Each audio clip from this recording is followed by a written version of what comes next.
আমি ধন্যবাদ জনাইছোঁ। ইয়াৰ পাছত আমাৰ মাজত উপস্থিত আছে আমাৰ সকলোৰে পৰিচিত দীনেশ গগৈ ছাৰ। তেখেতক আমি খুব চমুকৈ ৰাইজৰ উদ্দেশ্যে আৰু জুবিন গাৰ্গ ডাঙৰীয়াৰ উদ্দেশ্যে দুআষাৰ মন্তব্য ৰাখিবৰ বাবে অনুৰোধ জনালোঁ। জুবিন প্ৰেমী মাননীয় সুধীবৃন্দ, মই ইতিমধ্যে তেতিয়াই কৈ দিছিলোঁ যে খুব চমুকৈ মাত্ৰ দুটা কথা কওঁ, যিকেইটা কথা নকলে নহয়। আৰু সেই কথাকেইটা গোলাঘাটৰ সৈতে আমাৰ জুবিন গাৰ্গৰ সম্বন্ধ কি আছিল সেইটোৰ ওপৰত ক'ম। কোনোবাই পানী বটল আনক না দোকানৰ পৰা পানী বটল দুটা আনি দিয়কচোন। এটা কথা মনলৈ আহিছিলে,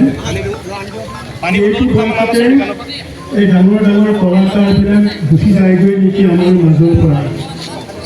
জুবিন গাৰ্গৰ আগৰ পুৰুষ আছিল ব্ৰুচলি আঁতৰি গৈছিল 32 বছৰ বয়সত।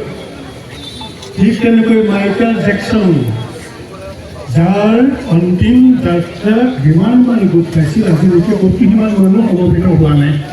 ন' ডাউট এছিয়াত জুবিন গাৰ্গে আটাইতকৈ বেছি। গতিকে সেই মাইকেল জেকচনো 50 বছৰ বয়সতে আঁতৰি গৈছিল। আমাৰ প্ৰাণৰ সেই প্ৰেজকি প্ৰকাশ আগৰৱালা, তেওঁ আমাৰ মাজৰ পৰা একেটা বয়সতে আঁতৰি গৈছিল। ঠিক তেনেকৈ অসমৰ প্ৰথমগৰাকী চলচ্চিত্ৰ পৰিচালক কমতেশ বড়ো ঠিক সেই সময়তে আঁতৰি গৈছিল।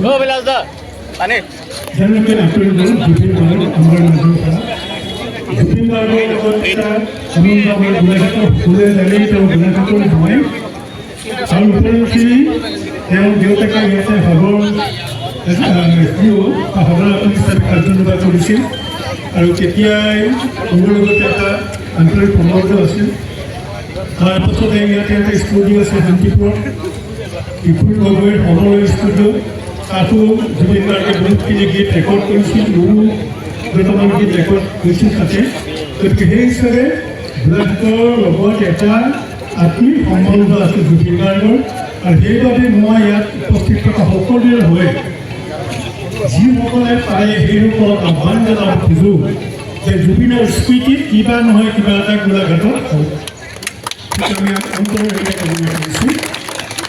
তাৰপিছত মই আগতে কৈছোঁ তেওঁৰ বিষয়ে কৈ থাকিলে অন্তৰ নকৰিব। আৰু দীপেন্দ্ৰকে কোৱাৰ নিচিনাকৈ আমি যিখিনি কথা এতিয়া জানিবলৈ পাইছোঁ, যদি সঁচাকৈয়ে তেওঁক লৈ কিবা কুটিল ষড়যন্ত্ৰ ৰচনা হৈছে সেইটো উদ্ঘাট হওক আৰু দুখীয়ে উপযুক্ত শাস্তি হওক।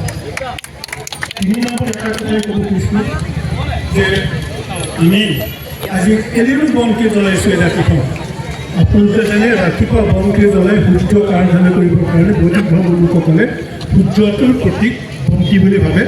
আৰু আজি আমি জ্বলাইছোঁ সন্ধিয়া এইকাৰণেই যে আমাৰ সকলোৰে বিশ্বাস যে বৈদিক ধৰ্মৰ মানুহখিনিয়ে যেতিয়া মানুহৰ মৃত্যু হয় তেওঁ ওপৰলৈ যায়গৈ, আত্মা ওপৰলৈ যায়গৈ। সেইকাৰণে হিন্দু ধৰ্মৰ মানুহে মানুহ মৰিলে ৰিপ বুলি নকয়, ৰেষ্ট ইন পিচ বুলি নকয়, কাৰণ আত্মা অবিনশ্বৰ। গতিকে আমি ভাবোঁ যে আত্মা ওপৰতে আছে। আৰু সেইবাবে কৈছোঁ জুবিন তুমি য'তেই আছা তোৰ পৰাই চোৱা, তোমাৰ নামত আমি ইয়াত গছে গছে বন্তি জ্বলাইছোঁ, তোমাক স্মৰণ কৰিছোঁ, তুমি অমৰ হৈ তাতেই থাকা।